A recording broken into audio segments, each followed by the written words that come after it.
A paz do Senhor, amados, é fogo, é manto, é glória. Estamos aqui mais uma vez para falar a continuidade do estudo do Apocalipse. Apocalipse agora, capítulo 13. É um dos mais esperados, né? O 12 vocês viram bem interessante, né? Mas aqui, Apocalipse capítulo 13...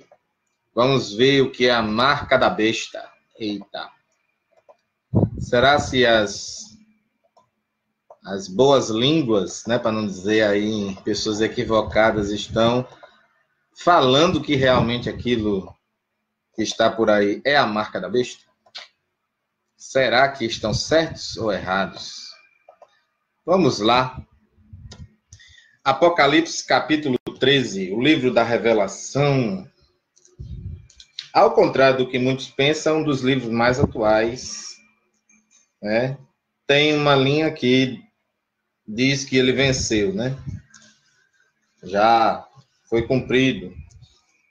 E eles, eu não sei por que eles ainda conservam isso, né? Mas diz aqui, são 18 versículos, e aí vamos para eles.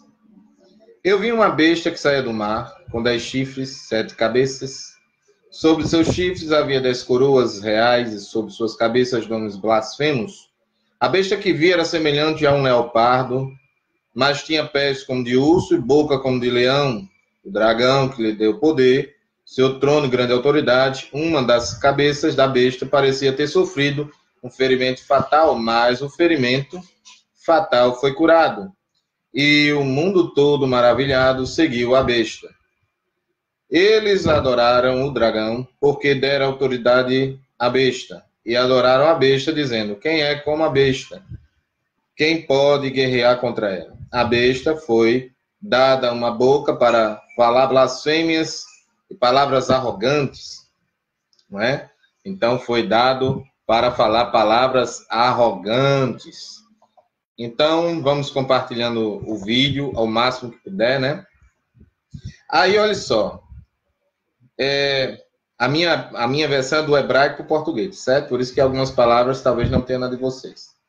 E lhe foi dada autoridade para atuar durante 42 meses. A seguir, ela abriu a boca para blasfemar contra Deus, insultar o seu nome e sua Shekinah, e os que habitam no céu. Foi-lhe dado poder para guerrear contra o povo santo de Deus e derrotá-los. Foi-lhe dada autoridade sobre toda a tribo, povo, língua e nação. Todos os habitantes se adoraram, com exceção daqueles que têm o nome escrito no livro da vida. Pertence ao Cordeiro morto antes da fundação do mundo. Aqueles que têm ouvidos para ouvir, ouça. Se alguém há de ir para o cativeiro irá. Se alguém há de ser morto à espada deverá ser.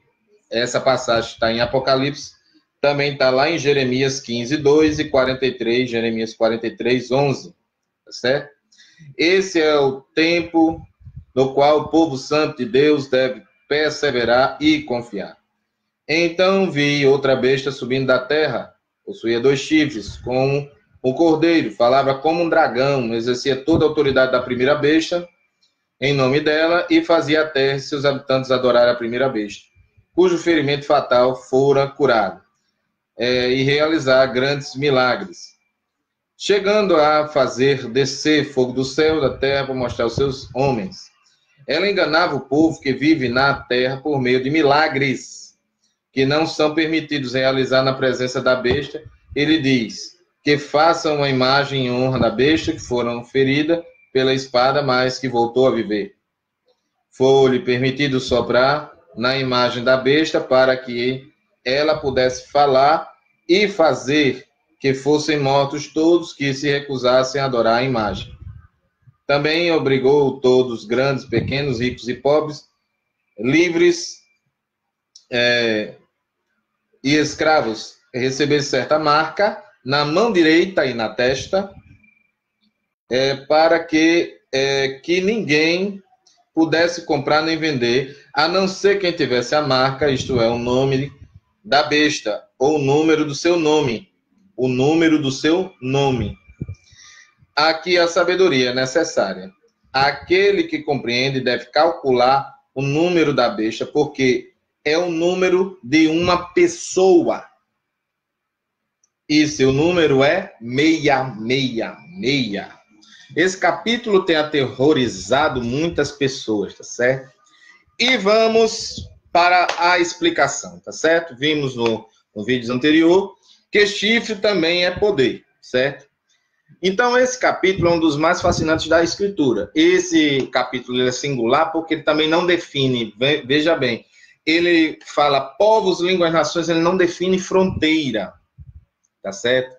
Essa mensagem simplesmente engloba, certo? Totalmente o planeta Terra, o mundo todo, certo? Ela não vai dizer assim, Estados Unidos, Brasil, ela não vai dizer isso, tá certo? Então, fala de línguas diferentes, tem diferentes culturas, praticam várias religiões, têm seus próprios costumes, festejam seus próprios feriados. A Apocalipse 13 ignora tudo isso, certo? Agora, no final dos tempos, vai ter uma ordem mundial. Aqui tem duas bestas. As duas bestas, uma é a política, a outra é a religião. Certo? Política em que sentido? Se você quer fazer alguma coisa hoje, você não pode fazer pela força, você não pode fazer pela guerra. Quem vai querer guerra hoje, ela não consegue as coisas. Você tem que ludibriar. Você tem que comer pelas bordas. Você tem que usar a inteligência no sentido bom e a persuasão negativa no sentido mal. Então, isso se consegue tanto um lado bom como um lado ruim pela política, tá certo? Então, a primeira besta aqui, que você vê poder e tal, a atuação, mundos, né? O dragão deu poder ao seu trono, grande autoridade. Essa primeira besta é a política, certo? Há políticos bons dentro da política e isso daqui não está falando o texto. O que o texto está falando é que o anticristo vai usar a política, certo? Então é a primeira besta. Essa fala besta significa animal selvagem. Então, se as bestas que vão subindo da terra e do mar, se elas estiverem na mão errada, que vai estar na mão do anticristo, no final dos tempos, com certeza ele vai usar de maneira ruim. Então, vai parecer um animal selvagem, tá certo? Então, nesse texto tem coisas literais. O erro de muitos é que ele colocar tudo simbólico ou tudo literal. Não tem como, certo? Você vai ver, vi uma besta. Como é que ele viu um animal que falava? Você está entendendo? Não tem como, certo? Agora, 10 chifres. O número 10 é um número completo, é um número de totalidade, é um número que ele vai ter o controle total do mundo. E você vê isso pelo texto, né?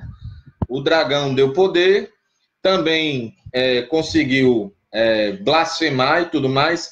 Você veja que em outro vídeo a gente pode falar melhor.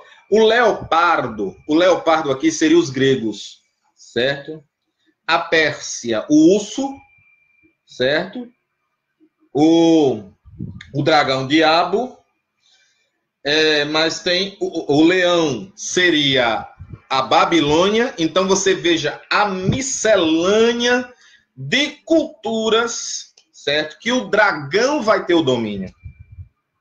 Então você tem que prestar atenção que isso aqui está falando de uma religião mundial, de uma ordem mundial, certo? E isso daí tem um nome hoje. E é o que o anticristo vai querer colocar. E a adoração voltada para ele. É o quê? Ecumenismo. Ecumenismo é a palavra. Sincronismo religioso. Todas as religiões têm que estar unidas. Todos os dogmas num só. Perigoso. Porque uma não crê que Jesus é o Messias. E quem é que vai ser contra isso? Exatamente. Os cristãos. Ai, doeu. Só que quando exigia autoridade, e judeus também que acreditam no Messias, mas os judeus, os ramos quebrados, que não quiseram confessar Jesus como Messias, mas vai chegar o tempo que vão confessar, tá certo? Então, o que vai acontecer? Eles vão ter que ceder por um tempo. Então, vamos mais para frente aqui para a gente ver outros detalhes. Sabendo que eu sou uma situação dessas seria impossível um século atrás. O mundo era muito diversificado e dividido de fronteiras nacionais mantidas às forças por militares. Então, um século atrás, incapacitado de acontecer, certo? É impossível de ter acontecido. Mas agora, hoje em dia, está acontecendo o chamado globalismo. Então, hoje está mais fácil. E por isso é que a minha linha de interpretação apocalíptica ela é futurista. Porque eu não vi nada disso acontecer no passado. Se você pegar as igrejas do Apocalipse, as 7 igrejas do Apocalipse, você vai ver que as ruínas delas estão ali. Pronto, as ruínas. Dali para frente não aconteceu muita coisa. Sabe por quê? Porque tem que acontecer o arrebatamento da igreja. Certo? E quando ela for arrebatada, até aqui você não está vendo igreja. Você vê citações, interrupções para falar dela, mas você não vê ela na terra, porque aqui ela já foi, arrebatada. Então a igreja, o que nós estamos lutando é para escapar de 2 coisas. Morrer no pecado, porque vai para o inferno. E ficar vivo quando o arrebatamento acontecer. Então, tem muita coisa aí para a gente fazer. Por isso é a motivação para você permanecer em Cristo. Só que, veja bem, devemos jamais permitir que nossa visão da profecia bíblica seja obscurecida pelas circunstâncias atuais. No fim das contas, o mundo precisa e irá se tornar certo? Apocalipse 13 mostra o resumo do sucesso fraudulento de Satanás. Temporário, mas sim. O Deus desse mundo que na verdade não é que ele é um Deus, certo? Senão você tirava a trindade e botaria a quadridade, né? Botaria uma 4ª pessoa, né? Mas é um triteísmo, certo? Ele fez uma trindade satânica, porque o diabo quer imitar tudo o que Deus quer, certo? E na verdade, em outro vídeo eu vou explicar, só tem um trono lá em cima. Paulo fala que Deus, o Pai, é invisível. Jesus, o Messias, ele veio em forma de matéria, certo? E ele tem a essência divina. E agora? Você está entendendo agora? Aí ele diz, eu vou mandar outro. Então Deus tem é um único ser que se apresentou de 3 modos diferentes, certo? Isso não quebra o raciocínio disso, só que explica melhor. Só que Deus é você tem que entender isso. Deus é Deus é certo? Mas é composto, errado, certo? Então vamos lá. Quando ele vamos ver os versículos, olha só. Os versículos 18 de Apocalipse são uma mensagem compacta sobre o final dos tempos. Eu dei um pulinho aqui de propósito. Olha só. 3 identidades principais. O dragão, tá lá? Tá. A besta, que é o anticristo, certo? As que também vai usar a religião, certo? Aliás, a política, perdão. E a segunda besta, que é a religião, que ele vai usar também. Olha, a adoração, a imagem. São fatores religiosos. Veja a partir do verso 11, que você vai ver. Exercia a autoridade da primeira besta. Então, é uma religião ligada à política. Não vai dar certo. Mas vai dar certo temporariamente para isso. Olha, ferimento tal que fora curado. Você não vê isso na primeira besta. Então, a primeira besta é o anticristo, certo? Então, a trindade satânica é o quê? É um falso profeta que vai ser a religião. O anticristo, que vai ser o político, ele vai ser um político, e o dragão, que é Satanás, que vai influenciar as pessoas, tá certo? Vai influenciar as pessoas.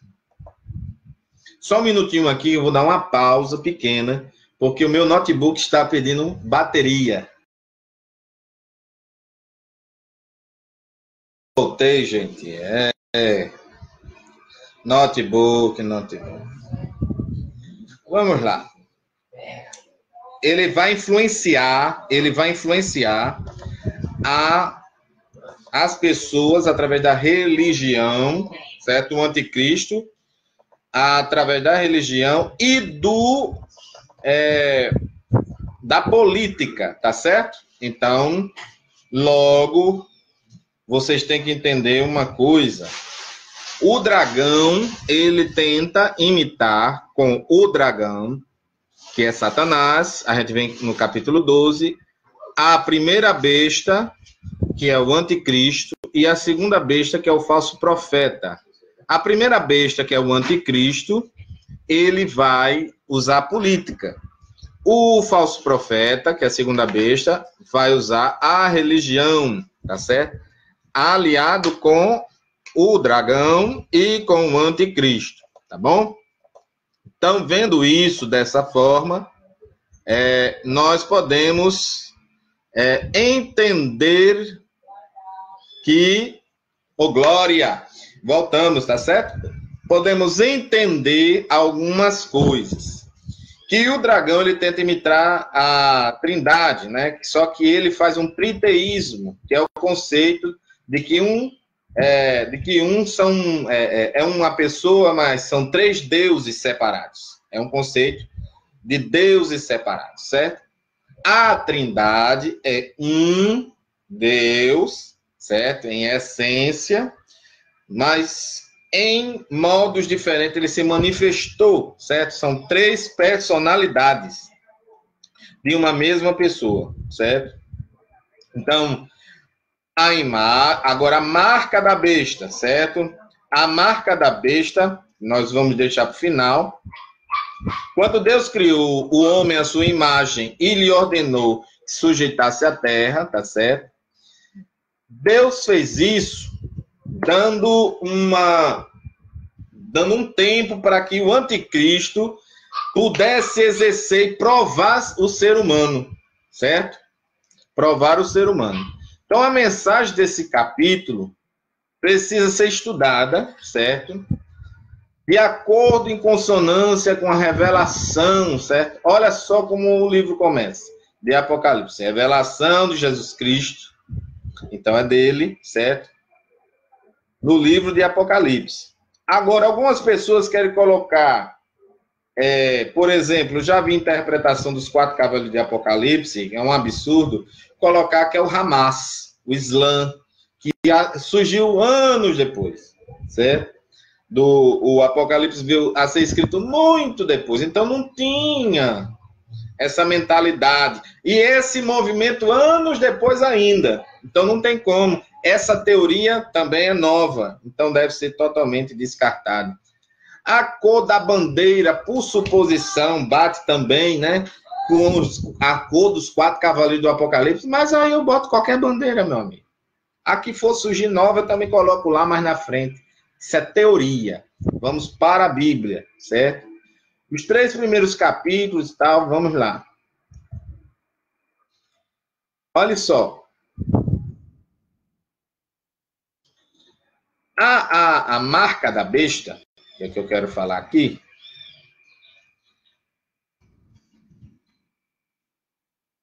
Apocalipse 13, seja um animal desconhecido que tem 7 cabeças e 10 chifres, né?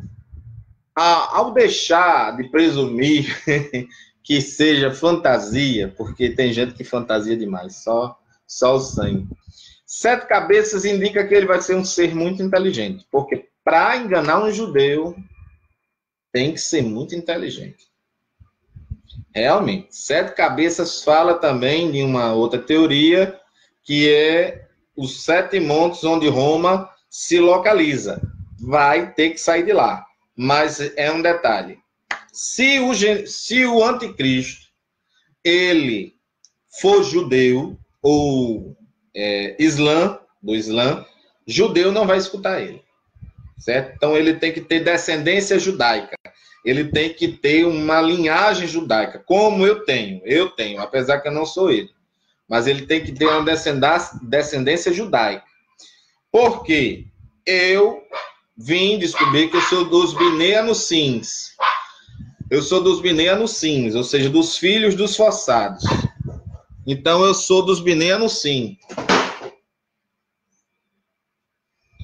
Os descendentes dos forçados.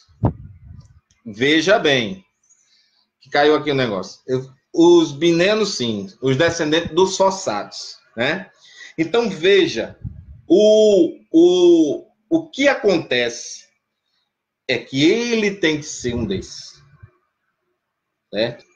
Porque estamos na época dos gentios. E se ele ele não for gentil, não cumpre a profecia, porque subiu a besta que subiu do mar. Mar fala de nações, certo? Noiva em Apocalipse muitas das vezes não fala sobre a igreja, fala de uma igreja mista de judeus e gentios, tá certo? Então vejam bem, vamos lá, continuar. Apocalipse 13, toda a escritura, lá em 2 Timóteo 3,16, para a gente entender, tem que entender que toda a escritura inspirada por Deus é útil para o ensino, para a repreensão e para a correção, para a educação na justiça. Com essas palavras, temos a garantia da confiabilidade da Bíblia e recebemos instruções para estudar criteriosamente o conteúdo da Bíblia, nesse caso, o livro de Apocalipse. A expressão toda a terra, em particular, é o globalismo, certo? Olha, no versículo 13:3, diz assim, cada tribo, toda a terra, cada tribo, no versículo 7, povo, língua e nação adorarão os que habitam sobre a terra, certo? A terra e seus habitantes, no versículo...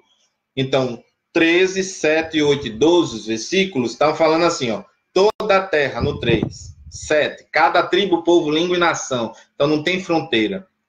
Versículo 8, adorarão todos que habitam sobre a terra e os seus habitantes, versículo 12. Então, ele não tem fronteira. Essas palavras apontam claramente o que há de acontecer nos nossos dias.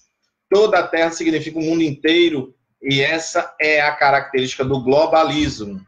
É mais que evidente que isso não poderia ter acontecido 100 a 200 anos atrás, certo? Então, preterismo, essa linha aí está errada. Seria impossível para o mundo se unir, ser governado por um único líder, ter um sistema econômico que monopolizasse o planeta Terra. Então, descarte que foi naquela época alguma coisa, que pensavam que era naquela época alguma coisa. Pode descartar. Porque é impossível que fosse acontecer ali. Então, a visão de João já era para o futuro. Ou seja, esta época. Em uma religião unificada, que fizesse com que todos os que habitam sobre a terra adorassem a besta, era algo completamente fora de cogitação. A nova interdependência, vamos lá? Até pouco tempo, as nações tinham interdependência. Cada uma delas precisava zelar pela segurança de suas fronteiras e estabelecer novas, na maioria das vezes, pelo uso da força. Elas tinham que cuidar de sua economia, finanças e religião, interdependentes uma das outras. Mas, hoje em dia, isso já não acontece. Praticamente, tudo se tornou uma questão global. Tudo que acontece em outros países afeta o nosso. A independência foi substituída pela interdependência. O motivo disso é bastante razoável. Por exemplo, para fazer voos para a Europa, os Estados Unidos têm que pedir permissão ao Canadá para cruzar seu espaço aéreo. E isso é perfeitamente razoável. Pense só em países interiores, como a Suíça.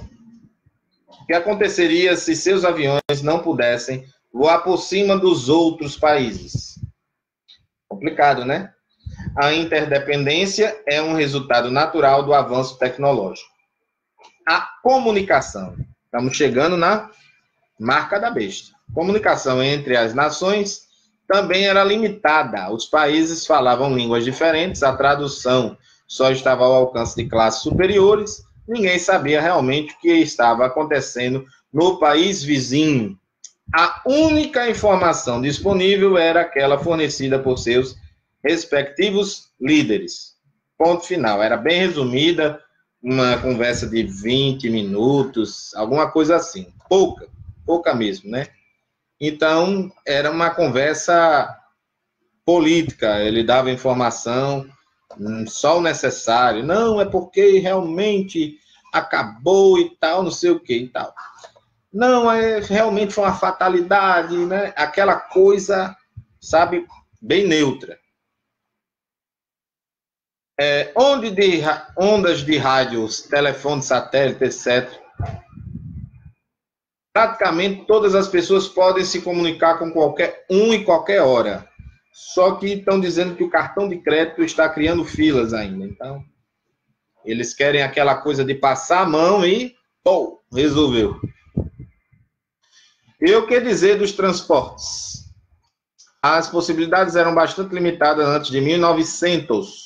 Os transportes terrestres dependiam de tração animal. Então, hoje, você já não vê mais isso.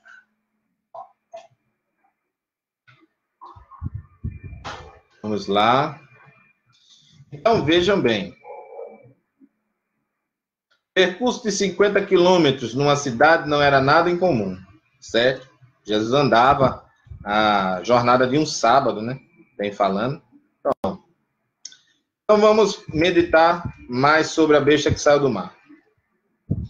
Um lugar maligno na visão judaica, certo?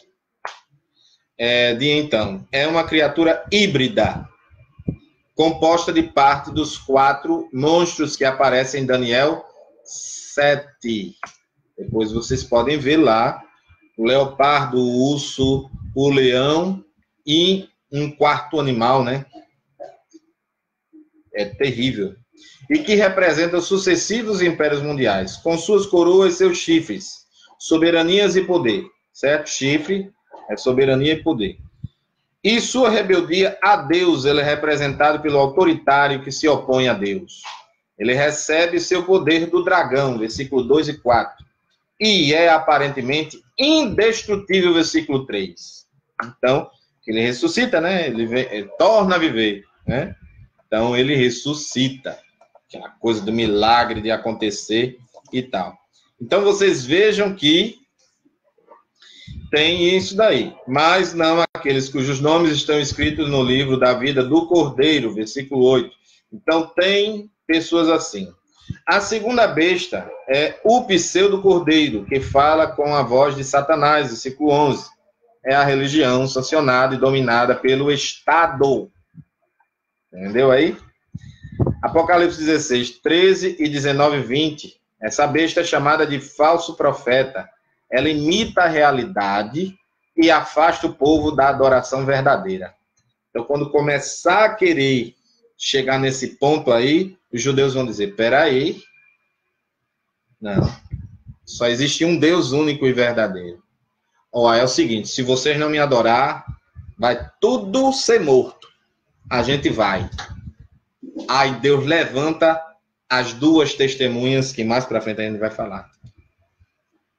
Os que negam a adoração e adoram perdem a vida. Versículo 15. Quer ver? Vamos lá?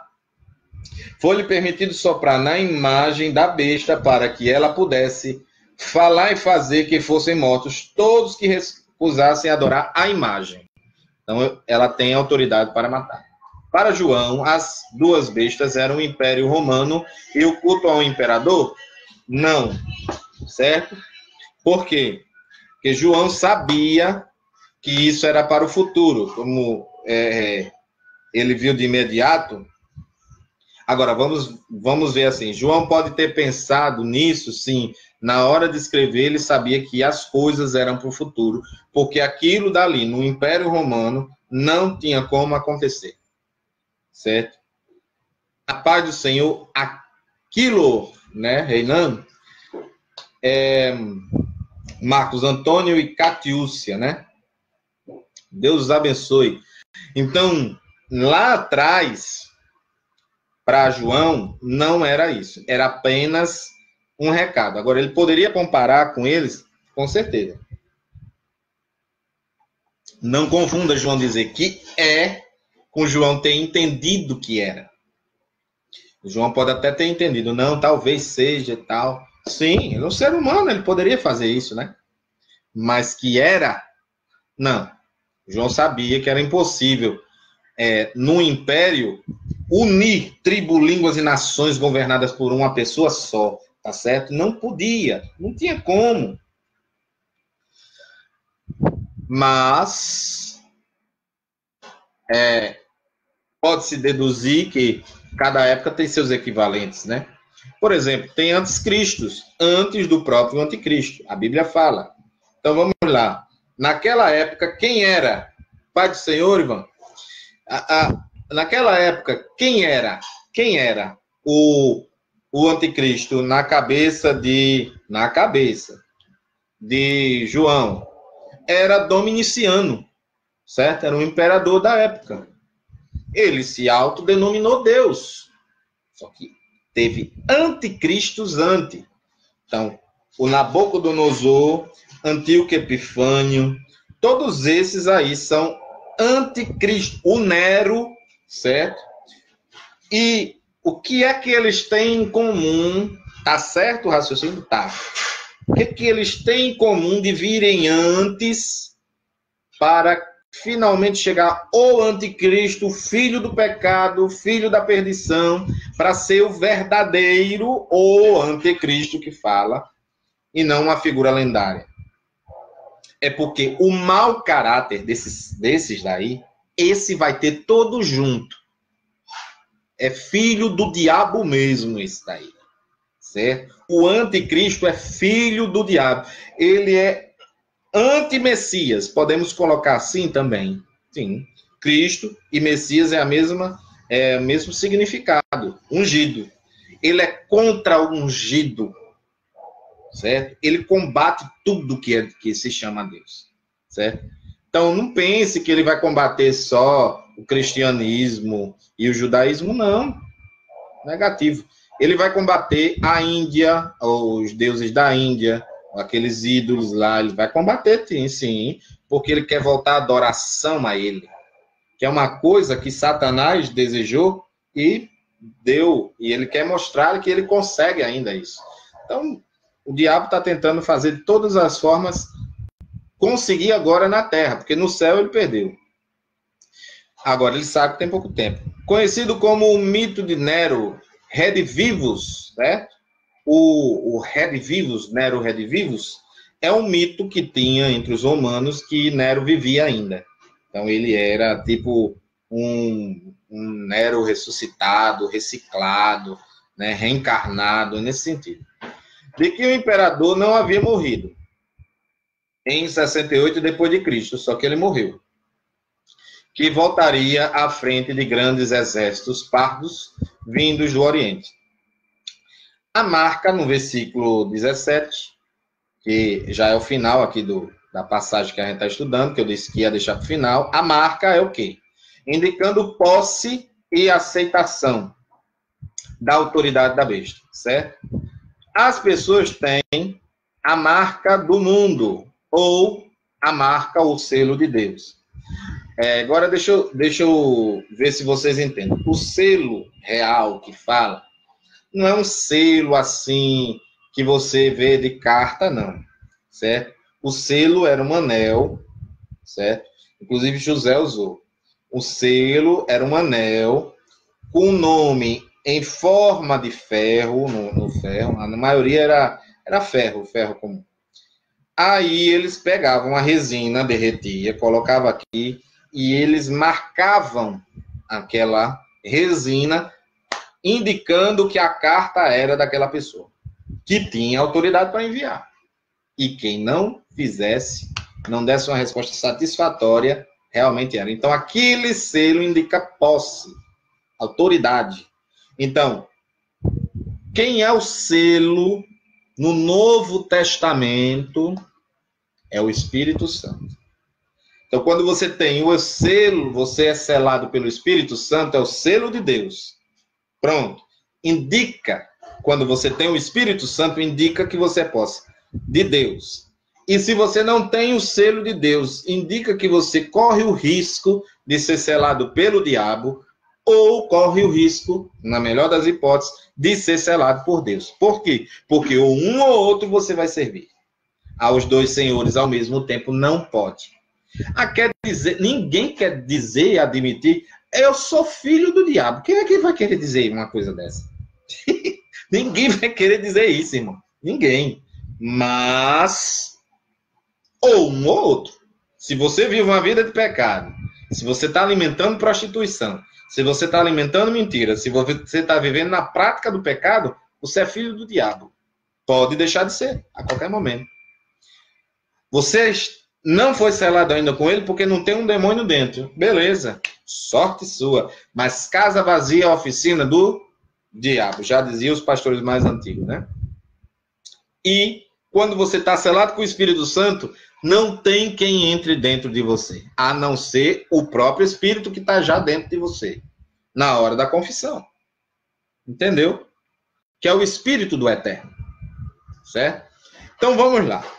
Continuando, isto de forma visível, certo? Então, mesmo sendo o Espírito Santo invisível, mas você, de forma visível, mostra um brilho. Você mostra algo externo, um modo de falar. Veja o que disseram para Pedro, teu modo de falar te denuncia. É uma das coisas, né? Então, vejam bem, o versículo 17 e 18... Muitos já tentaram identificar um indivíduo, visto que no mundo antigo, que letras do alfabeto também representam números, certo? E nesse 66, numa coisa chamada gematria, aparece, no número 666, que é um número de homem, aparece Nero César. Então, era ele? Não, certo? É o nome dele, é um título. César é um título. Então ele vai ter a maldade de Nero, com a maldade de Epifânio, com a maldade de todos esses, mas ele usou o nome do pior. Olha, ele queria fazer uma Roma nova. Nero, se você não conhece a história, ele queria fazer uma Roma nova. Ele queimou Roma e botou a culpa nos judeus e cristãos da época. Aí não queimou a parte dos judeus. Só queimou a parte de Roma, dos romanos. Deus é bom demais, né? E não queimou. Aí ele não podendo botar nada, queria jogar a culpa nos cristãos, jogou na culpa dos cristãos. Olha, quem incendiou foi eles. Aí fizeram o Coliseu, pegaram esses judeus e esses cristãos e jogavam na cova dos leões para ser mortos vivos. E eles morreram orando. E hoje você pode proclamar o Evangelho de Cristo e não quer falar. Boa sorte. Mas, olha só. Este nome aí é o favorito da atualidade. Você vai ver muita pessoa dizendo, não, mas ele é. Não, meu amigo. Nero já foi. Certo? Agora, a maldade que Nero tem, que Nero tinha, vai estar nele, com certeza. Certo?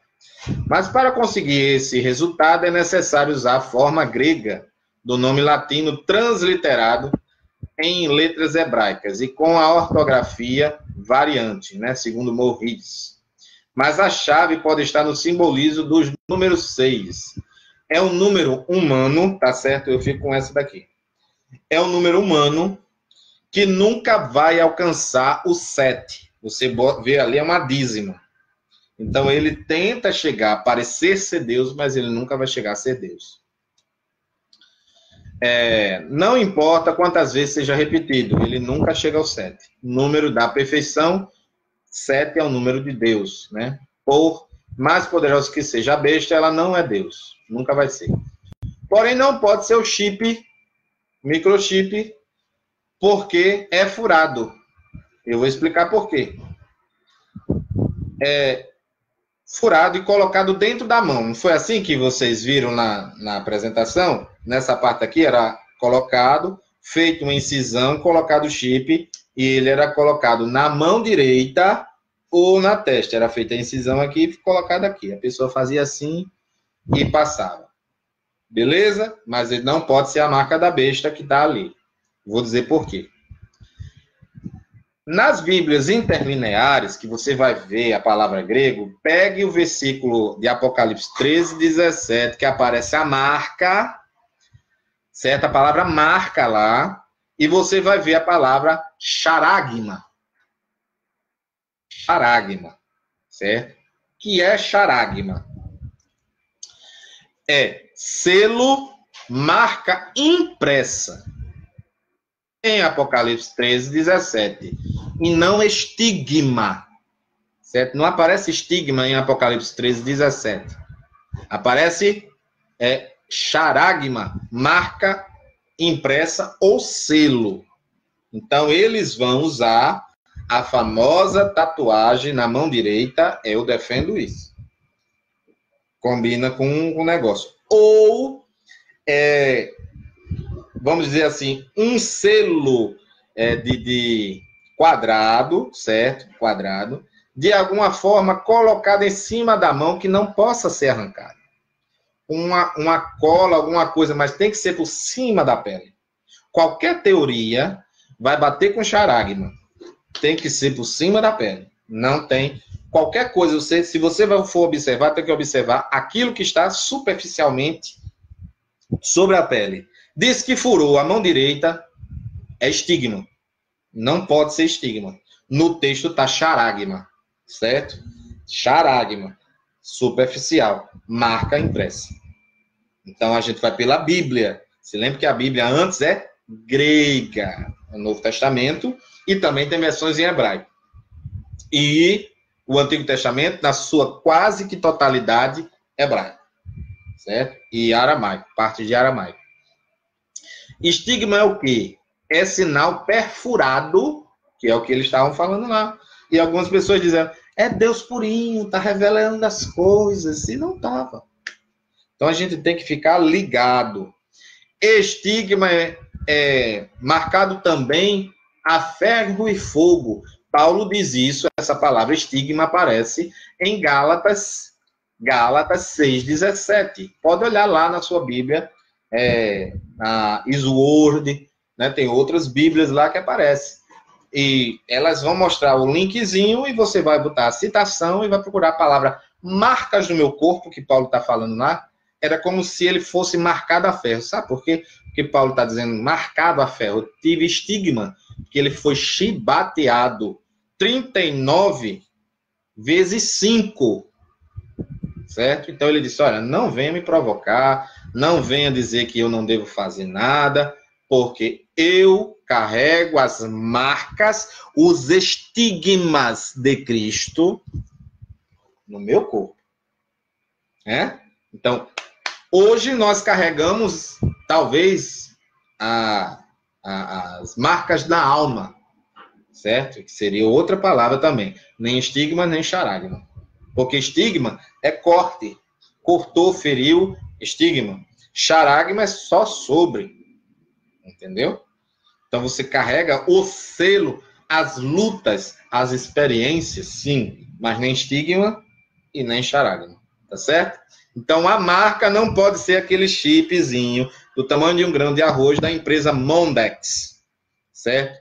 Embora ela tenha, sim, uma raiz satânica. Mas não pode ser aquele. E sim, pode ser o quê? Eles introduzirem, começarem com aquele que vocês sabem, né? Para chegar ao cartão de crédito foi o dinheiro, aí botou um tipo de cartão, aí foi acostumando o povo, e assim vai devagarinho. Isso daí pode acontecer, certo? E a gente tem que estar vigilante.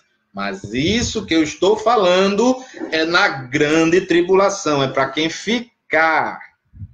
E para quem defende que a igreja vai passar, eles têm que tomar cuidado. Nós que acreditamos que vamos ser arrebatados, antes da grande tribulação, não precisa se preocupar com isso. Por quê?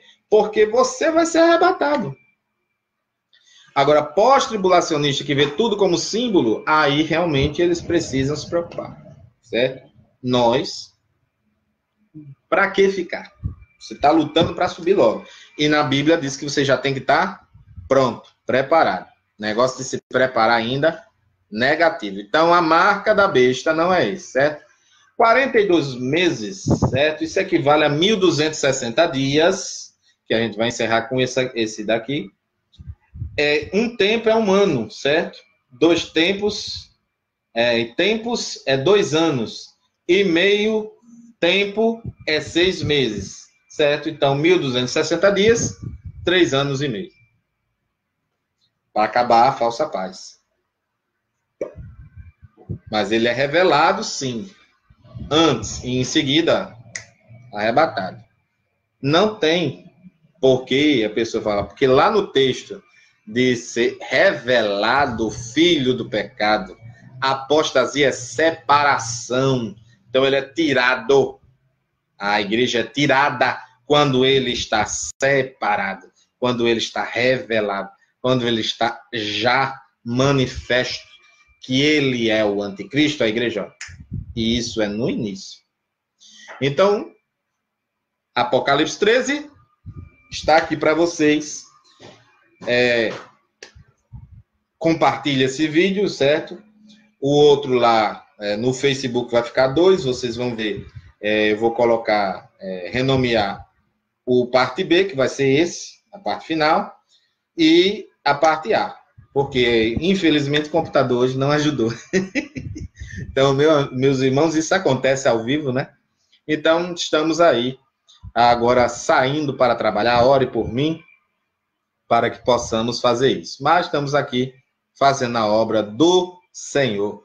Então, lá no YouTube também vai estar ele, só que um só, certo? Um só ligado. E aí vocês podem compartilhar, se inscrevam no canal, o Wallace Lilian Oficial, certo? Pode procurar, tá em minha foto e é da minha esposa. E vocês vão lá e vão ver maravilhosos materiais que nós já temos lá. Se inscreva lá, porque o YouTube entende que realmente, quando você compartilha, quer dizer que é bom. Quando você visualiza, quer dizer que talvez. E quando você diz gosta, ele bota no topo da lista e assim vai divulgando a palavra. Quando você dá o dislike, quer dizer que aquilo dali não está agradando e ele bota para o final da fila. Então, dê o like, dê o seu gostei, se inscreva lá, marque o sininho para todas, certo? Para todas as postagens, que assim que eu postar lá, você vai estar por dentro. Estou dando esse estudo do Apocalipse, mas a gente vai dar sobre vida cristã em breve. Aí vai ser bom, que é do cotidiano. Paz do Senhor a todos e até a próxima.